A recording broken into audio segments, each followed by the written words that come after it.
In the last video, we've already talked about how to import and manipulate citations when writing an essay. So hopefully you already get an overview of basic usage of EndNote. So in this video, I'm going to share some of my daily experiences on using EndNote, how to organize the references, and how to import articles from different sources such as online newspapers, and finally how to wrap up your work for final modification. To start up, let's take the example about project failure in the last video. So that's what the library we created before. It tends to be a good habit if you can categorize the references and put them into different groups. So you can see a group list in the left, and you may want to rename the group set as project failure. And then you may find that these references actually falls into different areas of project failure. So you may create a group named as IT. So the first reference should fall into this group, and then you may create another folder named medical. So the second about drug may fall into this group. And then when you download new articles from websites and you import it, you can always put these articles into different groups you've already created, or you can always create new groups for these articles. This library I'm now showing you is actually from a report I'm currently working on. So the subject of this report is about ethics issues in smart cities. And smart cities is actually a interdisciplinary subject, so it contains many aspects like ICT, big data, IoT, and healthcare, and others.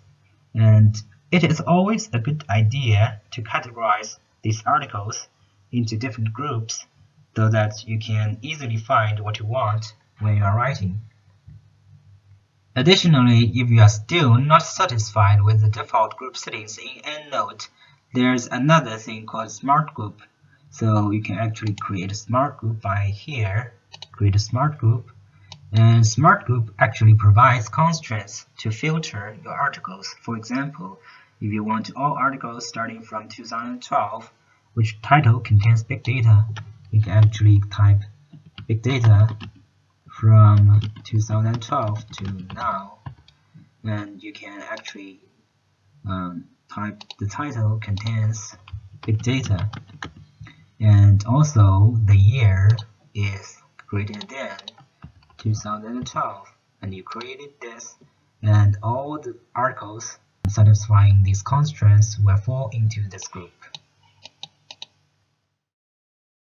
Now I'm going to show some of the export functions on different websites. So sometimes when you click full text access, this will redirect you to a different library website. For example, Science Direct, and you can always find an export function here. You can download the citations, and for other websites, for example, IE Explorer, you can find a download citations here, and you choose RS format, and you can download it.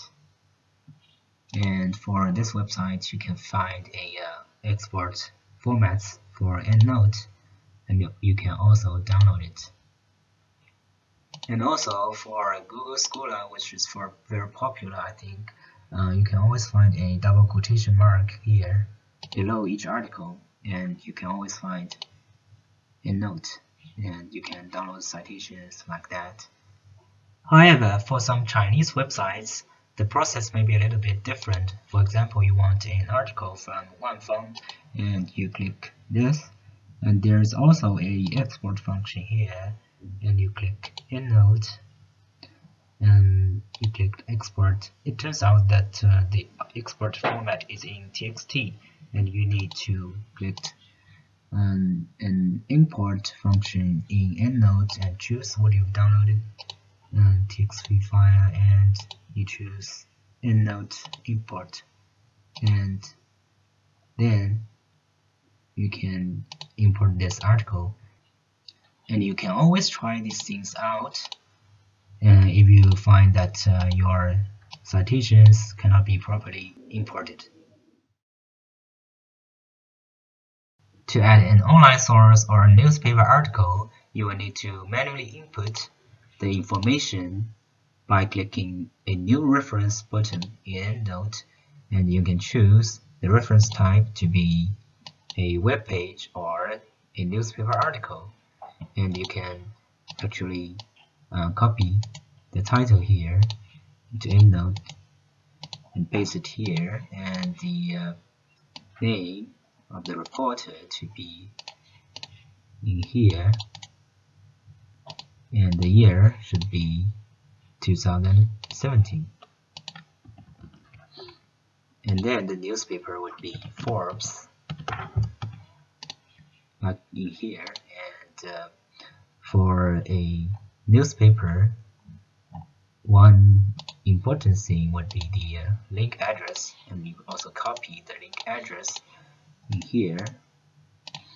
And then finally we will need a access date. So today is the 18th of November 2017. So you close and save this, and then finally we will be able to cite this newspaper article in your paper. Finally, to finish your work, since the citations and the bibliographies created by EndNote are in a specific format, so you will have to actually convert these citations and bibliographies into a plain text. And then EndNote will tell you that it will create a new copy of Word document, and it is unsaved. So you will click yes, and then you will see that your citations and bibliographies are converted into a plain text. So you can actually modify them. For example, if you don't want a space there, you can actually delete these spaces. And also, if you found some mistakes in these bibliographies or citations, you can actually change them. And finally, when you finish your change, don't forget to save this file on your computer.